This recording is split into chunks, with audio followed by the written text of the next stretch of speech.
शुभ प्रभात।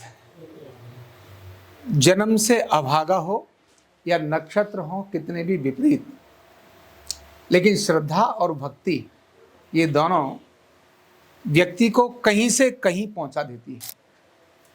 ऐसा उदाहरण जिनको हम बहुत अच्छी तरह से जानते हैं, महात्मा तुलसीदास, उनके बारे में है।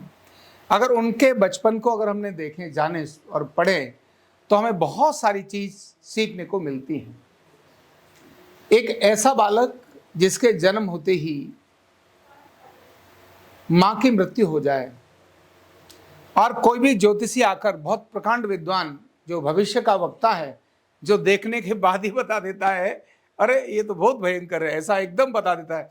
वो छोटा बालक अभी 5-7 दिन का ही नहीं, उसको आकर ये बता देना, उसके बारे में बता देना कि ये तो तुम्हारे पूरे खानदान को नष्ट करने वाला है, ये तो तुम्हारे खानदान का विनाशक है, इसको जितना जल्दी हो सके त्याग दो।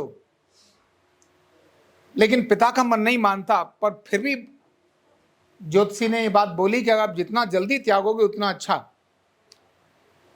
अब उसको त्यागने के लिए जब वो मन बनाया तो जिस दाई ने उनको जन्म दिया था, यानी जो दाई गर्भ के समय, जन्म के समय वहां थी, क्योंकि इन्होंने पैदा होते ही राम शब्द का उच्चारण किया था।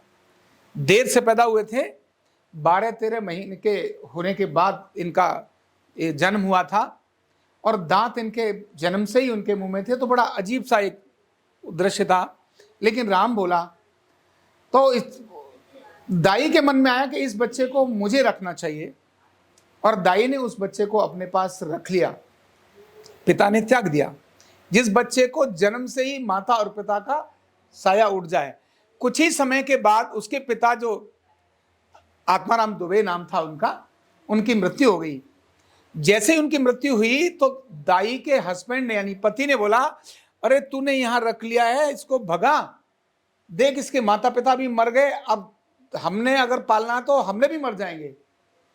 और दुखद संयोग कि कुछ समय के बाद वो दाई भी मर गई। और जैसे दाई मरी, उस दाई के पति ने इसको अपने घर से, यानी 5 साल की उम्र तक इसको निकाल दिया, बोले बाहर जाओ। और ऐसी स्थिति बनी कि जिसके घर भी जाए इसको भोजन न मिले, गांव में दर दर जाए, लेकिन क्योंकि खाना तो खाना ही था 5 साल की उम्र के अंदर। सोचिए, न जिसके माँ है, न बाप है, न जिसका कोई सहारा है, गांव का कोई व्यक्ति उसको रखने की तो बात क्या, रात को सुलाने की तो बात क्या, उसको 2 समय का भोजन भी देने के लिए तैयार ना हो, और इतना डरे कि अगर इसको भोजन दे दिया तो हम मर जाएंगे। और एक दिन वो ऐसे ही कहीं दूर जाकर भोजन ले रहा था, भोजन मांग रहा था, भिक्षा मांगने लगा। अब क्या करे, एक बार तो उसके मन में आया कि मैं भिक्षा नहीं मांगूंगा, लेकिन छोटा बालक भूख के सामने कितनी देर तक जमेगा। आया मन में भिक्षा नहीं मांगूंगा, लेकिन शाम को फिर भूख लगी तो मांगना ही था। तो जब गया मांगने के लिए एक घर में, तो वो जो महिला थी अंदर कुछ लेकर आती, तब तक उसी की सास ने कहा कि तू जानती है ये कौन है, क्योंकि इसका नाम बचपन में राम बोला रख दिया था, क्योंकि राम बोला था ना, इसने राम बोला, इसलिए राम बोला रख दिया था। उसने कहा तू जानती है, जो भी इसको कुछ देगा और इसको पालेगा वो मर जाएगा। कितना अभागा, कितना खतरनाक नक्षत्रों के साथ पैदा हुआ, आप सोचिए। और स्थिति ये होगी कि 5 साल की उम्र में भूखा तड़पता हुआ, एक मंदिर था पास में, उसकी सीढ़ियों पर गिर गया। जब ये सीढ़ियों पर गिर गया तो उसी समय पर वहां एक कोई संत थे जिनका अपना आश्रम था, और वो वहां मंदिर में आए, और मंदिर में आने के बाद भगवान को प्रणाम किया। प्रणाम करके उनकी निगाह उस बच्चे पर गई कि ऐसे ही बेहोश की अवस्था में पड़ा है। तो उन्होंने पूछा पुजारी को कि ये कौन बच्चा है जो इस समय पर यहाँ पड़ा है और उसका कोई धनाधोरी नहीं है। तो पुजारी ने कहा कि महाराज, ये रामबोला नाम का बच्चा है, ये आत्माराम यहाँ गांव के दुबे एक ब्राह्मण थे जिनके घर में पैदा हुआ, लेकिन ये इतना अभागा है, इसको कोई भी कुछ खिला दे, इसके माता पिता भी मर गए, और कोई जो इसको पालने के लिए कोशिश भी करता है वो खुद भी मर जाता है। कितने भयंकर नक्षत्र, सोचिए आप, कितने भयंकर जीवन का संघर्ष। अभी उस बच्चे को कुछ पता ही नहीं मेरे साथ हो क्या रहा है, लेकिन उसके साथ इतनी बड़ी घटना घट रही है। और फिर वह जो संत नरहरिदास अपने साथ उनको लेके जाते हैं और ले जाकर उसको दीक्षा देते हैं और उसको कहते हैं कोई बात नहीं, मैं इसको आश्रम में पालूंगा। आश्रम में रखते हैं और आश्रम में रखकर उस बच्चे को वो जो पढ़ाते हैं, राम का नाम जपाते हैं, श्री राम जय जय राम करके उसको बोलते हैं। उस बच्चा बोलने लगता है और बच्चा फिर अपनी सेवा में और मेहनत में, बच्चे को नहीं पता मेरे साथ क्या हो रहा है, लेकिन ये तो पता है कि मुझे भोजन ही नहीं मिल रहा है। मुझे कोई 5 साल का बच्चा इतने समझ रखता है और वहां उसे भोजन मिला। भोजन के लिए उसने जो जो काम किए वो सारे काम किए उसने, और राम का नाम जपता रहा। उस श्रद्धा और भक्ति के कारण, जो गुरु के प्रति श्रद्धा भक्ति थी, गुरु की श्रद्धा और भक्ति से और गुरु के प्रताप से उसके वो सारे नक्षत्र बदलने लगे और वह रामायण का एक प्रकांड विद्वान हो गया।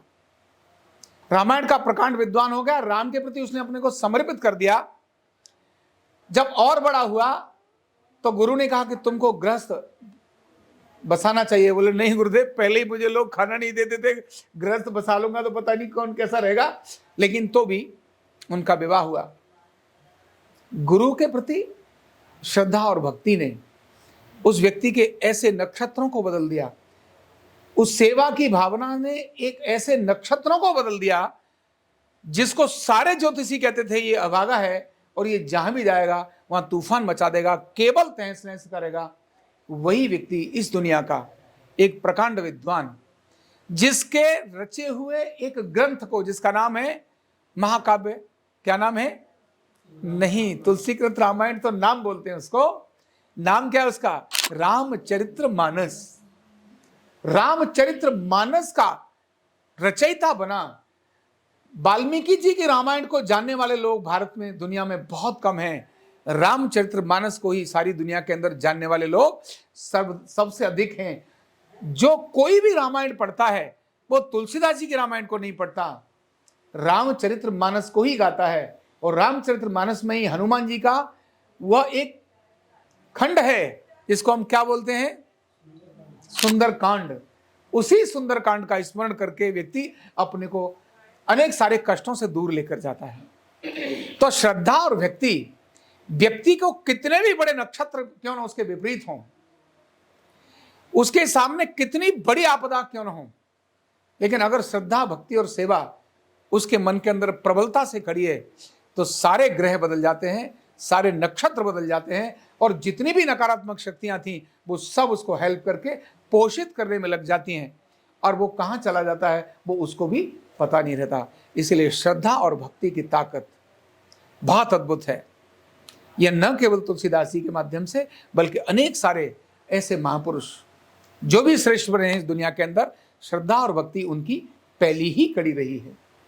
तो हम भी उसे अपने जीवन में थोड़ा स्थान दें और ऐसे महापुरुषों की कहानियां सुनने से हम खुद को भी अंदर से मजबूत करने में भूमिका अदा कर सकते हैं। बहुत बहुत धन्यवाद।